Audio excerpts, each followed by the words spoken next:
Tissues chapter का third lecture है जिसमें हम स्टार्ट करने जा रहे हैं एनिमल टिश्यूज। जब स्टार्टिंग में इंट्रोडक्शन पढ़ा था तब हमने पढ़ा था कि इस चैप्टर को हमें दो पार्ट्स में स्टडी करना है, एक तो प्लांट टिश्यूज एंड एक एनिमल टिश्यूज। लास्ट लेक्चर में हमने प्लांट टिश्यूज खत्म कर दिए थे, आज हम स्टार्ट कर रहे हैं एनिमल टिश्यूज। तो एनिमल टिश्यूज की स्टडी को हम बोलते हैं हिस्टोलॉजी, जो कि हम फर्स्ट लेक्चर में देख चुके हैं। Now will start with the classification कि कितने टाइप्स के टिश्यूज प्रेजेंट होते हैं एनिमल्स में, देन वन बाय वन हम उसको स्टडी करेंगे। तो बेसिक 4 तरह के टिश्यूज प्रेजेंट होते हैं एनिमल्स में, namely epithelial, connective, muscular and nervous. फिर इसके भी फर्दर क्लासिफिकेशन है। Epithelial tissue is classified into following 5 types, namely squamous, cuboidal, columnar, ciliated and glandular. ये इसके 5 टाइप्स है। ओके, ऐसे ही कनेक्टिव टिश्यू 5 पार्ट्स में डिवाइडेड है। Dense connective tissue, loose connective tissue, adipose connective tissue, skeletal and fluid connective tissue. जिसमें dense के 2 parts है, tendon and ligaments. Skeletal connective tissue भी हमारे पास 2 टाइप्स के हैं, बोन एंड कार्टिलेज।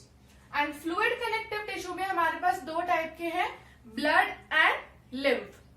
जैसे कि नाम से ही पता चल रहा है, कनेक्टिव टिश्यू बॉडी के अलग अलग टिश्यूज को कनेक्ट करके एक बड़ा टिश्यू बनाता है जिससे हेल्प हो सके फंक्शनिंग में। नेक्स्ट आते हैं हमारे पास मस्कुलर टिश्यू, जो कि 3 टाइप्स के होते हैं, smooth, striated and cardiac muscular tissue. And last हमारे पास है नर्वस टिश्यू। इसका कोई क्लासिफिकेशन नहीं होता, ये अपने आप में ही एक टिश्यू है। तो ये तो हो गई क्लासिफिकेशन की बात। Now let's start with epithelial tissue.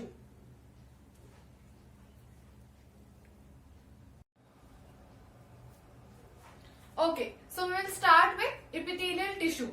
तो जो एपिथेलियल टिश्यू होते हैं, it forms the outer protecting covering of our body. जैसे हमने प्लांट्स में एपिडर्मिस पढ़ी थी, कॉर्क पढ़ी थी, तो हमने एपिडर्मिस में क्या पढ़ा था कि वो आउटर मोस्ट प्रोटेक्टिव लेयर बनाती है। तो सिमिलरली जैसे प्लांट्स में एपिडर्मिस होती है, ऐसे ही एनिमल्स में एपिथेलियल टिश्यू होता है, जो कि आउटर मोस्ट और प्रोटेक्टिव कवरिंग बनाता है बॉडी के आसपास। अब क्या होता है कि जो प्रोटेक्टिव कवरिंग बनाता है, हमने पढ़ा था कि जिनका फंक्शन प्रोटेक्शन का होता है, वो कॉम्पैक्टली पैक्ड होते हैं उनके सेल्स। भाई जब सेल्स पास पास प्रेजेंट रहेंगे तभी तो वो प्रोटेक्शन का फंक्शन परफॉर्म कर पाएंगे। इसीलिए जितने भी टिश्यूज प्रोटेक्शन के फंक्शन में इन्वॉल्व होते हैं, दीज आर कॉम्पैक्टली पैक्ड। एक तो ये प्रोटेक्टिव कवरिंग है, then these are compactly packed. अब आउटर मोस्ट कवरिंग के अलावा और कहाँ कहाँ प्रेजेंट होता है ये tissue, such as cavities and organ coverings. हमारी बॉडी में जितने भी ऑर्गन्स है वहां पे और कैविटी की लाइनिंग में प्रेजेंट होता है एपिथेलियल टिश्यू। तो कैविटी कौन सी होगी, जैसे माउथ हो गया, थ्रोट हो गया, है ना, ये कैविटी है, तो यहाँ पे प्रेजेंट रहेगा एपिथेलियल टिश्यू। साथ ही साथ ऑर्गन्स हो गए like stomach, kidney, liver etcetera. जितने भी ऑर्गन्स होंगे उनके भी आउटर मोस्ट कवरिंग में कौन सी टिश्यू होगा, एपिथेलियल टिश्यू। ऐसा क्यों? क्योंकि इसका फंक्शन होता है कि एक बैरियर बना देता है अलग अलग बॉडी सिस्टम्स को उनसे सेपरेट रखने के लिए। भाई अगर किसी की मेम्ब्रेन नहीं होगी, आसपास अगर कोई टिश्यू प्रेजेंट नहीं होगा, तो 2 ऑर्गन्स एक साथ मिक्स हो सकते हैं। तो वो सिस्टम्स अलग अलग सेपरेट रहे, इसीलिए ये एपिथेलियल टिश्यू एक बैरियर बना देता है ताकि वो मिक्स ना हो सके, सेपरेट रहे। ओके, तो आउटर मोस्ट कवरिंग के अलावा और कहाँ कहाँ प्रेजेंट है, कैविटीज में एंड ऑर्गन्स में।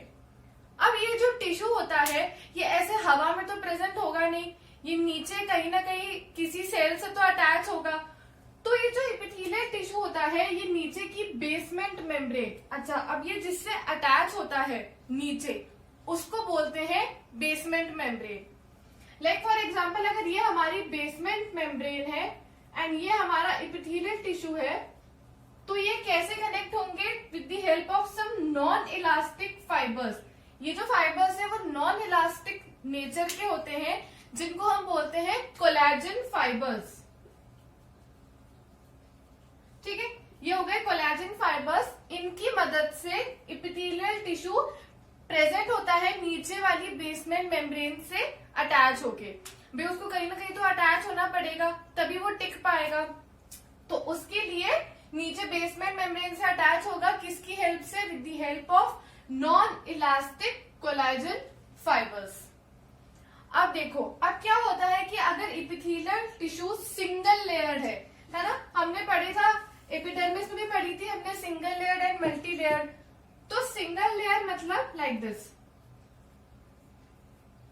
अगर ऐसी एक लेयर में प्रेजेंट है वो एपिथेलियल टिश्यू तो वो कहलाएगा सिंपल एपिथेलियम। और यही अगर वो मल्टी लेयर में प्रेजेंट है, मतलब ऐसी बहुत सारी लेयर्स प्रेजेंट है, एक और लेयर नीचे प्रेजेंट है, तो जब मल्टी लेयर में प्रेजेंट है तब वो कहलाएगा striated epithelium. When present in single layer it is known as simple epithelium. और जब एक से ज्यादा लेयर में प्रेजेंट होगा, when it is multi layered, तब वो कहलाएगा स्ट्रिएटेड एपिथेलियम। तो ये तो हो गया general characteristics of epithelial tissue. अब जो जनरल फीचर्स होते हैं, टाइप्स हम अभी बाद में पढ़ेंगे, लेकिन उन अगर टाइप्स के फंक्शंस को देखा जाए तो अल्टीमेटली वो फंक्शंस एपिथेलियल टिश्यू के ही है। तो general functions of epithelial tissue are, these are involve in gaseous exchange. अगर आउटर मोस्ट कवरिंग पे प्रेजेंट है, ये जो हमारी स्किन है, this is also a type of epithelial tissue. तो स्किन से भी गैसियस एक्सचेंज का फंक्शन परफॉर्म होता है। तो these are involve in the gaseous exchange. Second function है कि वेस्ट मटेरियल्स के एलिमिनेशन का भी फंक्शन परफॉर्म करता है एपिथेलियल टिश्यू। ठीक है, अब स्किन से हमारी स्वेट निकलती है, अब स्वेट में काफी सारे वेस्ट प्रोडक्ट्स होते हैं, तो वो वाला फंक्शन भी एपिथेलियल टिश्यू का होगा, क्योंकि again epithelial tissue is the outer most covering of the body. यहां से स्वेट निकलती है पोर्स में से, और उस स्वेट में काफी सारे वेस्ट मटेरियल्स होते हैं। And third function is secretory, मतलब जितने भी हमारी बॉडी के अंदर ग्लैंड्स प्रेजेंट है, जो ग्लैंड्स में से सिक्रीशन होता है, तो ग्लैंड्स के आसपास भी एपिथेलियल टिश्यू प्रेजेंट है। तो हम कह सकते हैं कि एपिथेलियल टिश्यू का फंक्शन सिक्रीटरी भी होता है। तो these were the general features of epithelial tissue and the general functions of epithelial tissue. अब आगे हम पढ़ेंगे टाइप्स ऑफ एपिथेलियल टिश्यू।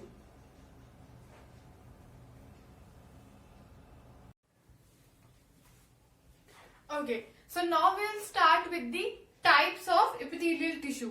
सबसे पहला टाइप है हमारे पास squamous epithelium.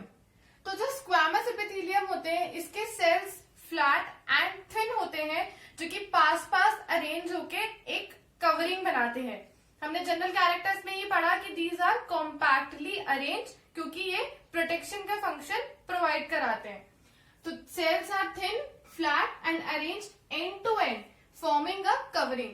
And to end मतलब पास पास प्रेजेंट होते हैं। अब इनका फंक्शन क्या होता है? प्रोटेक्शन प्रोवाइड कराने का। किससे?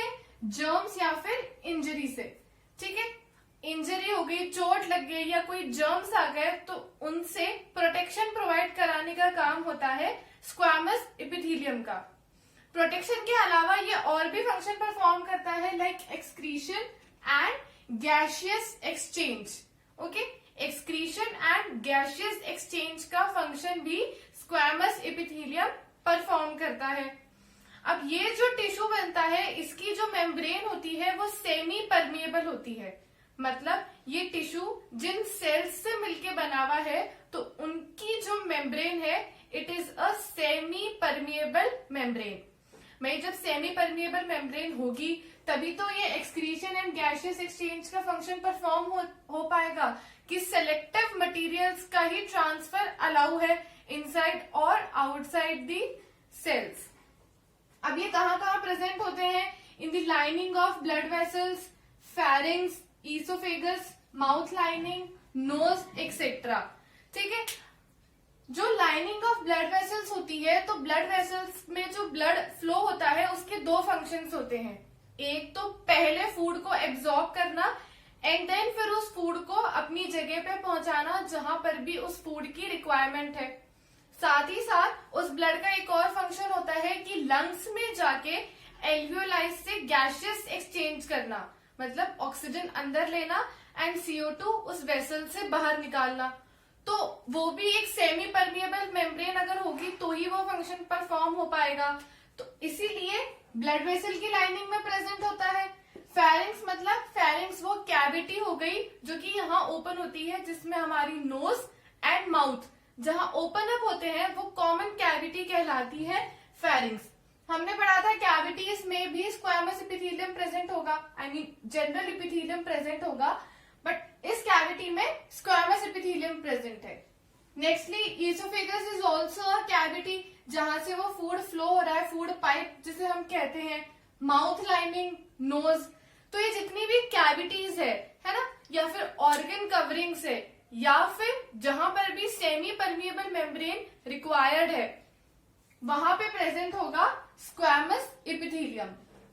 अब ये जितने भी एग्जांपल्स थे कि इन जगह पे स्क्वैमस एपिथेलियम प्रेजेंट है, वो सारे सिंपल स्क्वैमस एपिथेलियम के एग्जांपल थे। मतलब ये जितनी भी जगह पे टिश्यू प्रेजेंट है वो हर जगह सिंगल लेयर की फॉर्म में प्रेजेंट है। हमने स्टार्टिंग में पढ़ा था कि जो सिंगल लेयर्ड एपिथेलियम होगा वो कहलाएगा सिंपल स्क्वैमस एपिथेलियम। अब अगर मल्टी लेयर प्रेजेंट होगा तो वो कहलाएगा स्ट्रिएटेड। तो हमारी बॉडी में मल्टी लेयर्ड एपिथेलियम प्रेजेंट होता है स्किन में। मल्टी लेयर यानी कि स्ट्रिएटेड और स्क्वैमस प्रेजेंट है, इसलिए स्ट्रिएटेड स्क्वैमस एपिथेलियम का एग्जांपल है skin. Skin is also a semi permeable membrane जो कि excretion, gaseous exchange and protection का फंक्शन परफॉर्म करती है।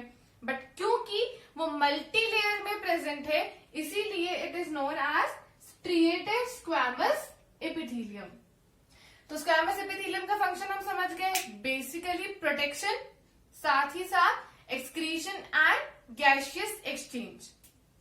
नेक्स्ट हमारे पास आता है क्यूबॉइडल एपिथेलियम।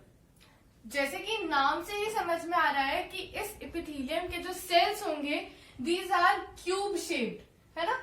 क्यूब शेप मतलब ऐसे बड़े बड़े क्यूब के शेप के सेल्स होंगे जिनमें जो इनका न्यूक्लियस होगा वो सेंटर में प्रेजेंट होगा। ओके, न्यूक्लियस सेंटर में प्रेजेंट होगा and these are cube shape sales.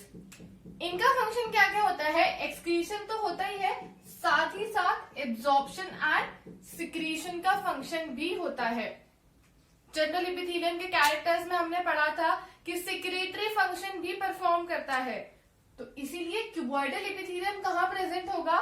जहां पे एक्सक्रीशन का फंक्शन हो रहा हो, या फिर एब्जॉर्प्शन हो रहा हो, या फिर सिक्रीशन हो रहा हो। साथ ही साथ ये सपोर्ट भी प्रोवाइड कराते हैं, है ना, क्योंकि ये तो बेसिक एपिथेलियल का फंक्शन है। तो it provide support and helps in excretion, absorption and secretion. ये कहाँ कहाँ प्रेजेंट होता है? These are found in the secretive tissue. Secretive tissue में मिलते हैं, जैसे कि ग्लैंड्स वगैरह हो गए जो सिक्रीशन करते हैं हार्मोन्स का, वहां पर प्रेजेंट होंगे, या फिर एब्जॉर्प्शन वाली जगह पे जैसे कि पेनक्रियाज हो गई, क्योंकि एक तो सिक्रेटरी फंक्शन हो गया, एक ये वाला एब्जॉर्प्टिव फंक्शन हो गया पेनक्रियाज के आसपास। और किडनी टिब्यूल्स में प्रेजेंट होते हैं, ठीक है। किडनी टिब्यूल्स मतलब जो किडनी से वेस्ट मटेरियल नीचे जा रहा है वो वाली किडनी टिब्यूल्स वहां पे प्रेजेंट हो सकते हैं, या फिर ग्लैंड्स की डक्ट्स में। अब डक्ट क्या होती है कि ग्लैंड में से सपोज ये कोई एक ग्लैंड है और यहां से अगर सिक्रीशन हो रहा है तो एक पाइप जैसा स्ट्रक्चर उसमें से निकलता है जिसमें उनका सिक्रीटरी मटेरियल आता है, तो इसको हम बोलते हैं डक्ट। ओके, तो ये सिक्रेटरी मटेरियल लेकर जा रही है, तो ग्लैंड्स की डक्ट में भी प्रेजेंट होते हैं क्यूबॉइडल एपिथेलियम। तो these were the squamous epithelium, उसके general features and functions, and हमने पढ़े क्यूबॉइडल एपिथेलियम के general features and functions. Next हम बाकी के 3 टाइप्स पढ़ेंगे।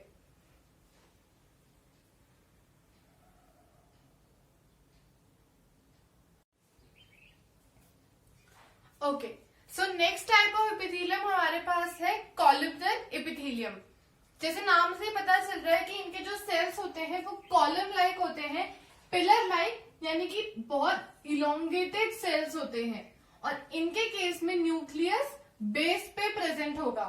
क्यूबॉइडल में क्या था कि क्यूब शेप सेल्स थे एंड न्यूक्लियस सेंटर में प्रेजेंट था, while columnar में the cells are column shape and nucleus is present at the base of the cells.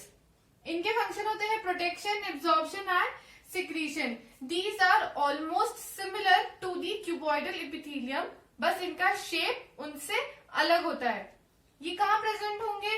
Lining of stomach में, इंटेस्टाइन में, क्योंकि स्टमक एंड इंटेस्टाइन में absorption and secretion का function perform होता है। डाइजेशन के दौरान हम पढ़ते हैं कि स्टमक में जब फूड जाता है तो वहां से कुछ सिक्रीशंस आते हैं जो फूड को डाइजेस्ट करता है। जब फूड इंटेस्टाइन में आता है तो वहां पर भी कुछ सिक्रीशंस आते हैं कि वो फूड को डाइजेस्ट करे, एंड देन इंटेस्टाइन में ही फूड एब्जॉर्ब भी होता है। मतलब इन दोनों जगह पे एब्जॉर्प्शन एंड सिक्रीशन का फंक्शन परफॉर्म हो रहा है जहां पर कॉलमनर एपिथेलियम प्रेजेंट है। तो ये क्यूबॉइडल, कॉलमनर एंड स्क्वैमस, ये तीन तो बेसिक टाइप्स थे एपिथेलियल टिश्यू के। जो ग्लैंडुलर एंड सीलिएटेड एपिथेलियम होते हैं वो इन्हीं के मॉडिफिकेशन से बनते हैं।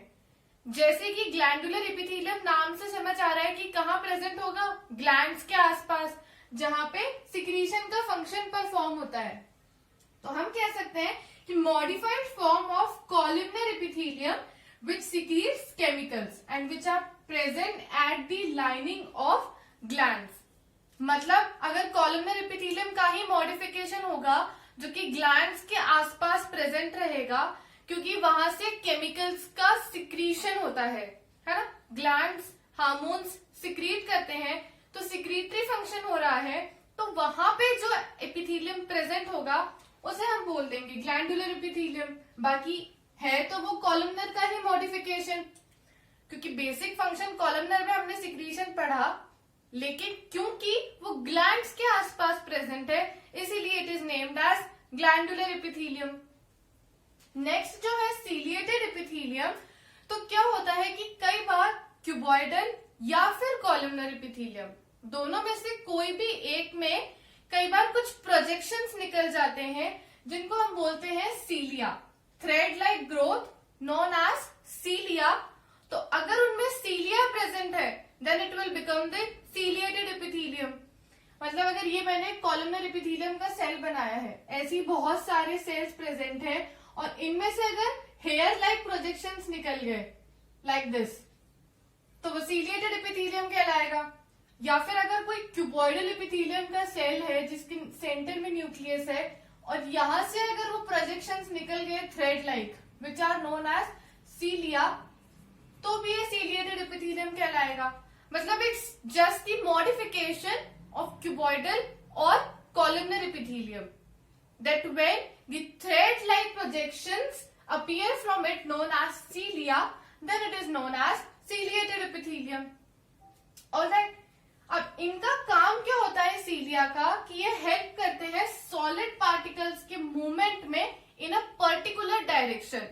मतलब अगर कोई चीज पीछे से आगे ले जानी है या उस तरफ से इस तरफ लेकर आनी है तो उनके मूवमेंट में हेल्प करते हैं, उनको आगे की तरफ मूव करने में हेल्प करते हैं वो सीलियास, इसलिए these are known as ciliated epithelium. और कहाँ प्रेजेंट होगा? स्पर्म डक्ट में, किडनी ट्यूब्यूल्स में, क्योंकि इन सब में मटेरियल्स को आगे की तरफ मूव होना होता है।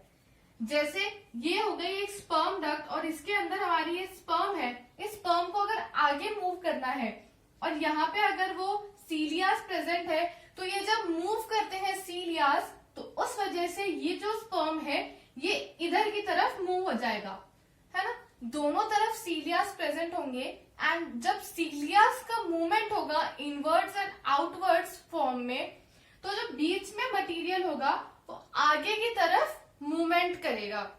तो ये काम होता है सीलिया का, और सीलिया जिसमें प्रेजेंट होंगे वो कहलाएगा ciliated epithelium and it's just the modification of columnar और क्यूबॉइडल एपिथेलियम। तो ये था हमारा आज का topic epithelial tissues. Thank you for listening.